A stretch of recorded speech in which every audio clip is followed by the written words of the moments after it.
Luke Benson, Hello, sir. how are you? I'm great. That's great. Listen, man, I love the show. I said it before. I'll say Yes. it again. You got it here in Perth. You landed. You went straight to our best store that's been hidden from me my whole life living here, and you got a great little number. Yeah. During Fringe last year, I got it. Oh, this As wasn't like a even little this treat. season's? No. Oh, Jesus. You only really wear it in certain climates. Like I live in Melbourne, and I'm so if you're sorry. not in black or grey, you're nobody. That's fun. You know, you stand out. It's Yeah. like the wardrobe was designed by colourblind dogs. You know, you can only That's that, or you've got to dress like a tennis ball. They're your only options. Right. So you've got to be part of the new Complete wave. high-vis or funeral Rebellion. chic. Yeah. Ah. Tradie, tennis ball, posty, high vis. Well, welcome to Perth, and welcome Thanks, that King. shirt back. That's a lot of fun. Yeah. Now, speaking of a lot of fun, you, sir, have been described as a Geordie giant. Yeah, You're a yeah. distinguished English gentleman in my mind, but a Geordie giant. I kind. mean, tell me, who described you as that? Was it you? No, it was a press. It was a press. Mm. Right, I think okay. it was. You are quite tall. It's fair. Yeah. Like I'm officially a giant. Yeah. Right. Like. Yeah. Once you get past 6'4" by some records, that makes me a giant. I don't know whether they're going to revise it. No, I hope You they know, don't. as standards of living lead to, and evolution leads to a taller people. And I've been to some castings where, like, it was for, I don't know why I'm looking into nobody, we're talking. No, please. Yeah, where it's been like to be a giant or a troll, and it's just been like every massive person who was in performance. Did you do like, oh God, did you do any of the Game of Thrones auditions and stuff? Because that was shot like around. I auditioned for Europes. Vikings as like a weirdo, as like a big sort of person. But you've got your eyes were too kind. Is that what it was? You just I've got like a soft androgynous face, you right. know, like Yeah, they could have Yeah. thrown a real thick beard to cover up that. they could have bearded it Yeah. up, but it's still, you know, Still too sweet. yeah, and until, I don't know, December, I was still very boyish. Until December. Had a tough Christmas. Really put some years on me. What, would you mind getting into it? I mean, is there anything you're comfortable sharing? What happened I was in mainly the just December? brandy related. Oh, you're just drinking a lot. Just catches you. Yeah, sure. You know, too much pickled food. Yep. And Did you do Christmas, a wintry Christmas? no, I was in Melbourne, You were similar in Melbourne. climate. Yeah, sure. Yeah, made me lass. Yeah, we had Christmas there. First Christmas together, so that was Oh, exciting. congratulations. Yeah. And you got through it? Oh, yeah. Beautiful. Like champions. Did like an awful lot of I like cocktail making. Uh-huh.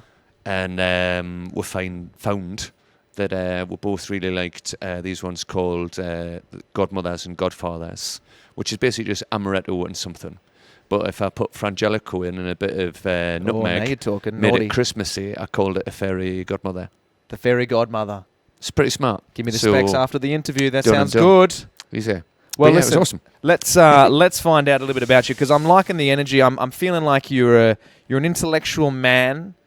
You've really You've read a praise lot. heavy. You're well read. You know what I mean? I read the Hungry Caterpillar, one and done. But you, sir, seems like you've been fucking cover to cover on every Oxford dictionary. Tell me about your journey into comedy and your style when you hit the ground running. Were you emulating anyone in particular, or did you just Right. come out breaking the I mold? was like really sort of pun gag heavy when I started, right? So I used to use like wordplay and jokes as like a way to probably appear fine in conversation. No such problem now. I can just hang without being absolutely. funny for ages. With the best of them. You know, just flipping dead space, just being present and inhabiting the question. Not a pun to be seen. All the press say you're just so mindful. Yeah. Very zen comedian. But yes, so I used to do that a lot, and then I met a comedian at a party, and he recommended that I do a course because I think he just sort of saw a lot of, let's not beat around the bush, a lot of the personality flaws and maybe mental health issues that a lot of open mic comedians exhibit, and he was like, you should start comedy. You should join the cult. So you can learn how to have a normal conversation, you moron. And then, week one, so signed up to this course where you sort of hang out for 3 hours, and the Amuse Moose, like a lot of people in British comedy have done it, like the bulk of comics who I guess didn't come from like Cambridge or Oxford did the amusements course, and a lot of those performers did as well. So what's that course entail, Luke? I mean, when you get in there, how long is it for? Is it like a 6-week thing? And what do they run you through? So they've probably got variations and a split and all that. But yeah, it was a 12-week course. So you'll do like writing games, some improv, dealing with alcoholism and drug problems. That's like a significant module. Broken relationships and familial stuff. That's about a 30-minute block of the course. They cover it. They really do cover it. No, it's mainly comedy and writing games. It's all, So you get homework and you perform the homework, so you're getting used to that. But it mainly for me, it was just beautiful because it put me in an environment with a lot of like-minded, fun people who just loved comedy and really wanted to do it. Like to your earlier question, I think, or the same question rather, I really loved these comics called Vic and Bob from the UK. So Bob Mortimer's he's still very, very popular. He does Would I Lie to You all the time. Used to love watching them, and a bloke called Harry Hill, like sort of surrealist comics, and Bill Bailey and Dylan Moran. And then once I started, I got into the American joke writers, people like Dimitri Martin, Stephen Wright, Emo Phillips. So I'd watch them a lot. But yeah, Sean Locke's a bloke that I love and can rewatch pretty endlessly.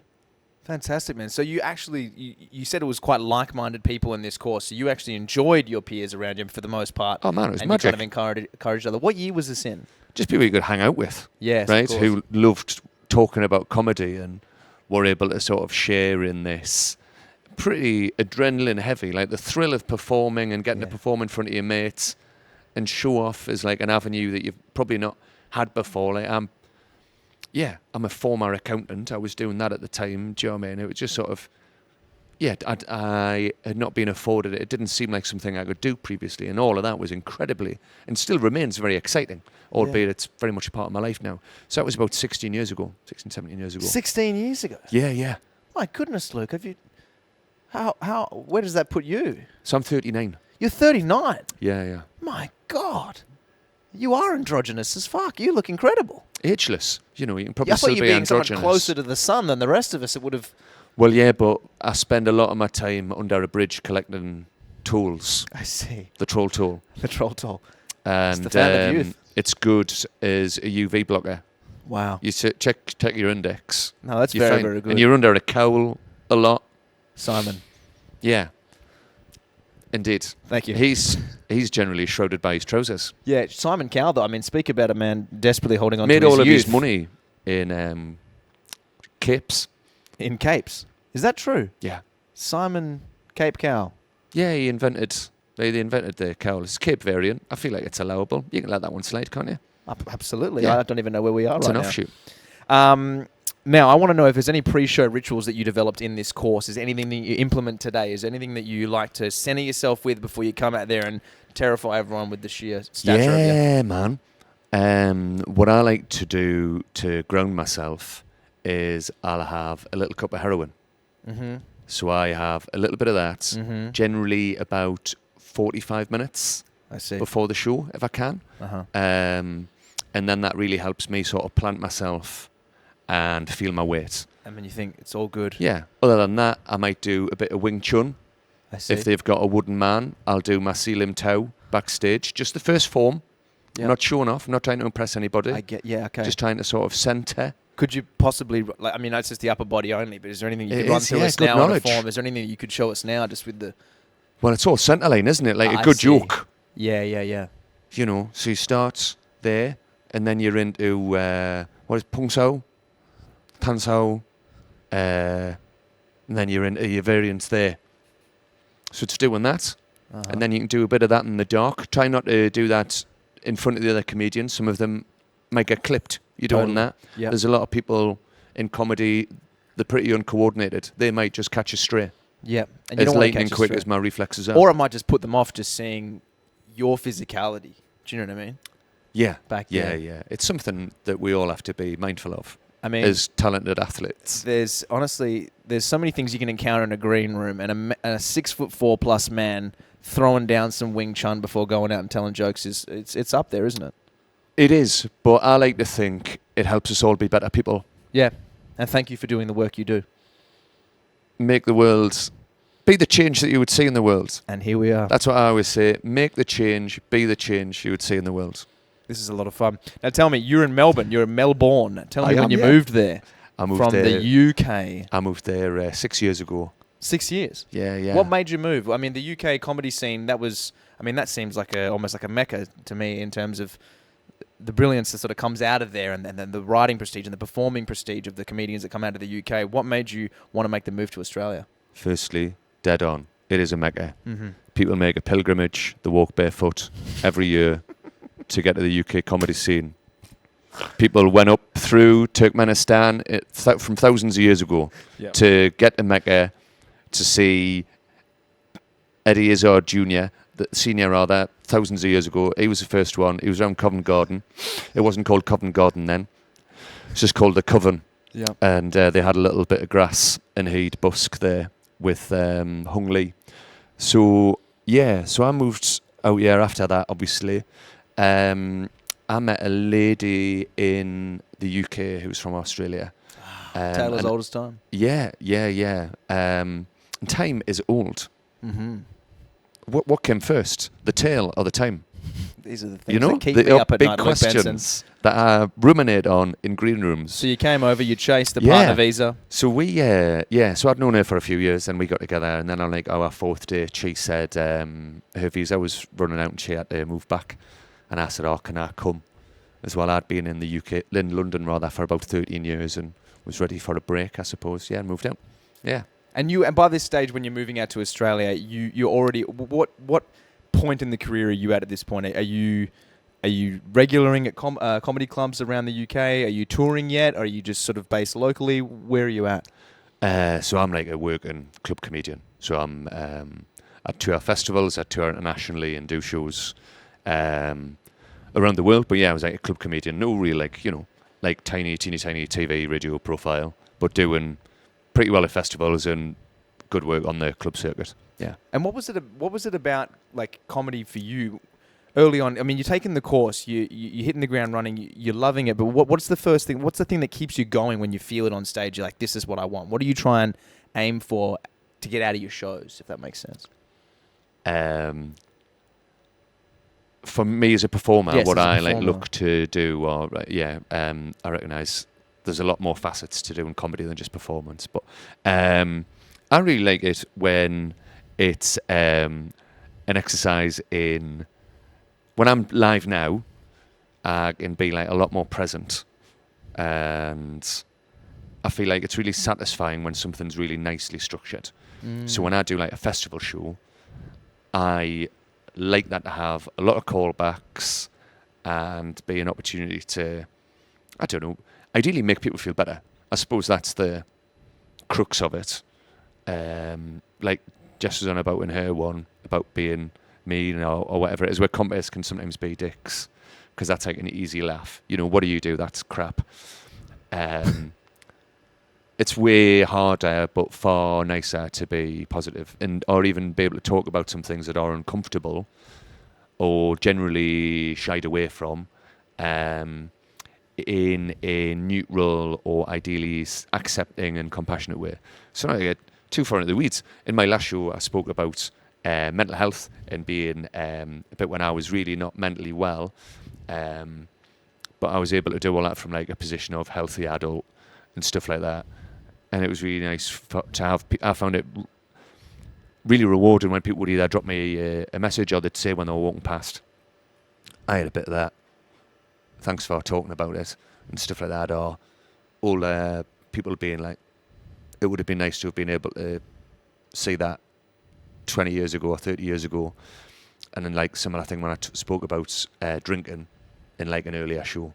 Speak like the older guys, and in the UK I think the same as Australia really, it is like a drinking culture, and in the UK certainly because of the climate, if you're trying to hang out with people, it's in the pub. Yeah.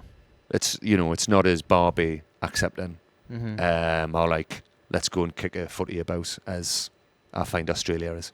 So I love what you're saying, the connection and just the sort of to make people feel better walking out than when they walked in. Yeah, but it's also nice just writing like a good joke. Yes. Being like, that's a dope joke.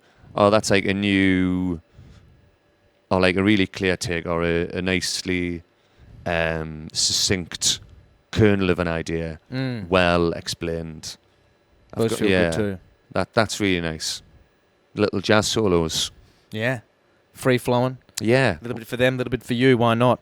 Lukey, I want to get into one last thing. It's a little quiz, if you will. It's a little stand-up comedy quiz. Now, it's pretty Australian-centric, but you are touring in Australia. You live in Australia for the last 6 years.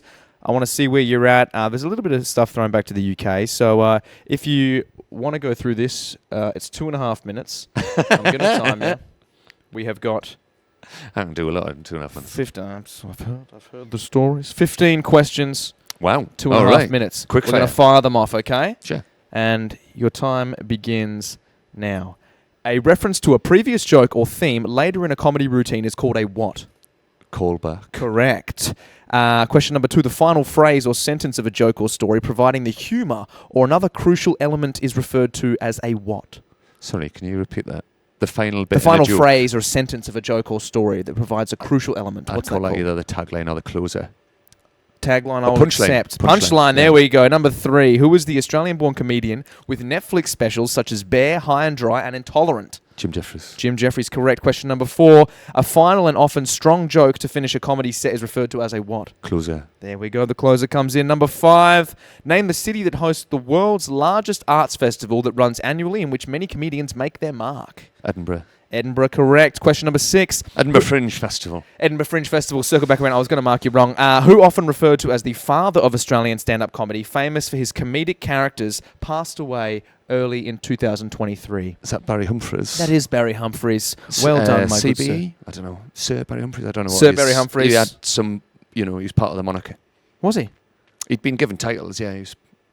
He'd been laid up. Thank you for doing that for our dear Sir Barry Humphries. Question number 7. Name the late Australian TV comedic icon that hosted the Logies 18 times and won the Gold Logie 4 times. He's dead now. He hosted 18 times, won the Gold Logie 4 times. This is pretty Australian-centric. Had a moon face. I don't know. It's Burton Newton. Question number 8. What slang term is used when a comedian is receiving no or negative response to their material? I would like to submit bombing and or dying. Bombing and or dying. I'm going to give you 2 for that one. Question number 9. What Australian comic won the main prize at Edinburgh Comedy Awards in 2022 for his comedy show simply titled Comedy Show? I don't know. Is it Sam Campbell? Sam Campbell, correct. Question number 10. What Scottish-born stand-up comedian received his knighthood in 2017, weeks before his 75th birthday? Billy Connolly. Billy Connolly, correct. Question number 11. Which US stand-up comedian became a Hollywood film star with many on-screen collaborations with The Rock?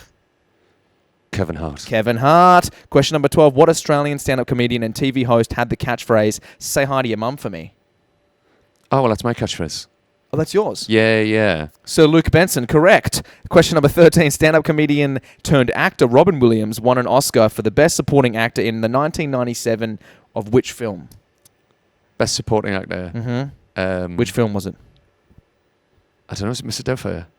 It wasn't Mrs. Doubtfire. It was Good Will Hunting. And then for the final question... He was leading that. I apologise. Absolutely. A person so interrupting a performance with comments and or questions is often referred to as a what? Legend. Legend. Correct. Luke Benson. Thank you, brother. Listen, you smashed that, man. Yeah. I think you got like 90%. We just creeped over the 2.5 minutes. I really hope that you'd manage to set a timer for 2.5 minutes with just 3 clicks on your watch. I was really impressed by your dexterity. There's room for growth. But man, where can people find you? I know you're in town just for a few more days, but where can people find you on the socials? Where can people hope to get more Luke Benson in their life?